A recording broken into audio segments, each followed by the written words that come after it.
Hello friend, welcome back to my channel. तो আমি চলে এসেছি আবার রান্নাঘরে। আর আমি আজকে তৈরি করব গুড়ের কেক, খেজুরের গুড়ের কেক। তা এখানে দেখতে পাচ্ছ খেজুরের গুড় আর দেখতে পেলে ডিম। তো দুটো ডিম দিয়ে আমি করব আর সামান্য একটু দুধ নেব। দুধ আর ডিমটা আমি আগে ফেটিয়ে নিয়েছি। এবার আমি দিয়ে দিচ্ছি খেজুরের গুড়, দিয়ে আমি ভালোভাবে ফেটিয়ে নেব। এবার গুড় আর ডিম দুধের সঙ্গে একসঙ্গে ভালোভাবে ফেটিয়ে নেব।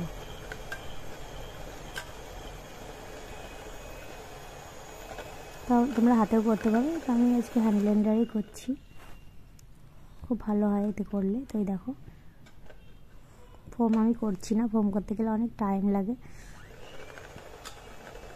তো এই দেখো খুব সুন্দর হয়ে কাটানো হয়ে গেছে।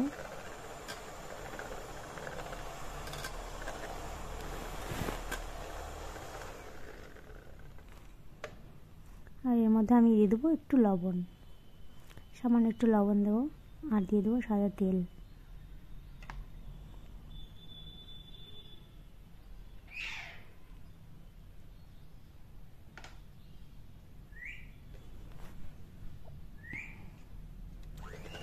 এবার আমি ফেটিয়ে নিচ্ছি, আবার তেলটা দিয়েছি, তেলটা দিয়ে আমি ভালোভাবে ফেটিয়ে নেবো। আবার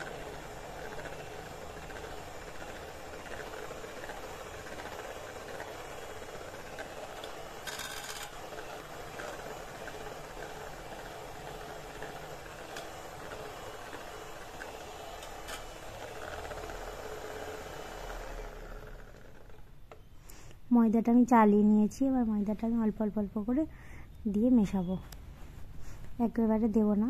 তাই দেখো কিছুটা আমি দিয়েছি, এবার ভালোভাবে মেশাচ্ছি। অনেকটাই লাগবে যেহেতু গুড়টা আমি অনেকটা বেশি দিয়েছি আর দুধও ছিল ওর সঙ্গে।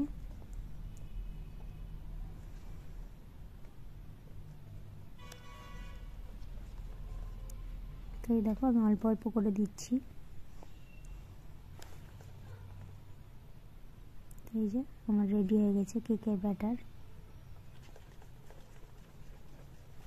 আমি কিন্তু এখনও তোমার বেকিং পাউডার, খাবার সোডা যেগুলো বলে, বেকিং সোডা, ওগুলো কিন্তু আমি এখনও দিইনি। এটা আমি লাস্টে যখন বসাবো তোমার মাইক্রো ওভেনে তার একটু আগে দেবো। আর আমি কিছু ড্রাই ফ্রুট দিয়ে নিচ্ছি, আমার খুব ভালো লাগে ভেতরে, যখন কেকটা হয়ে যায় খাওয়া হয় তখন মুখে পড়ে ড্রাই ফ্রুটগুলো, খুব ভালো লাগে।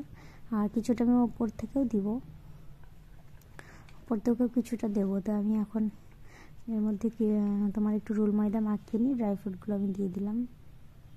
তো আমি এদিকে মাইক্রোওভেনটা ফ্রি হিট করতে দেবো 10 মিনিটের জন্য।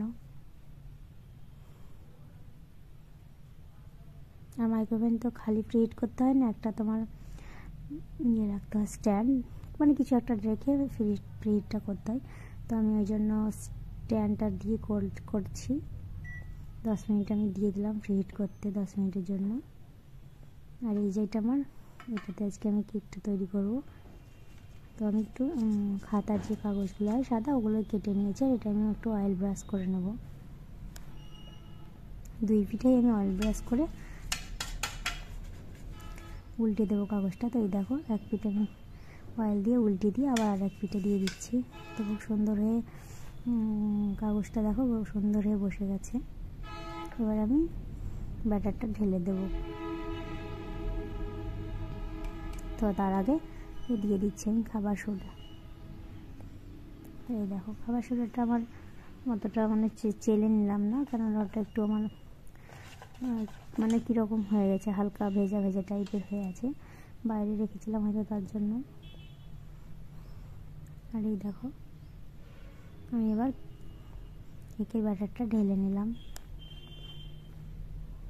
এরপর আমি উপর থেকে কিছুটা তোমার ড্রাই ফ্রুট ছিটিয়ে দেবো, দেখতেও ভালো লাগে আর খেতেও খুব ভালো লাগে। কেকের মধ্যে ড্রাই ফ্রুট থাকলে খুব সুন্দর লাগে খেতে।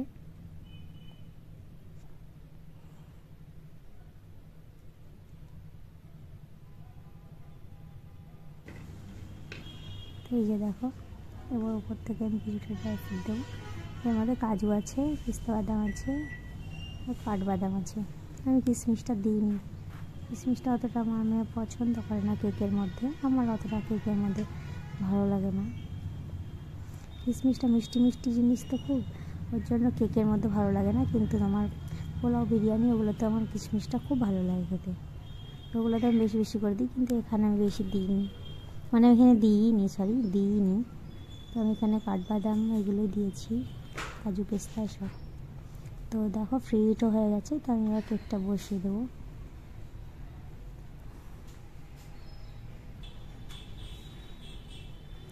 কেকটা আমি বসিয়ে দিলাম,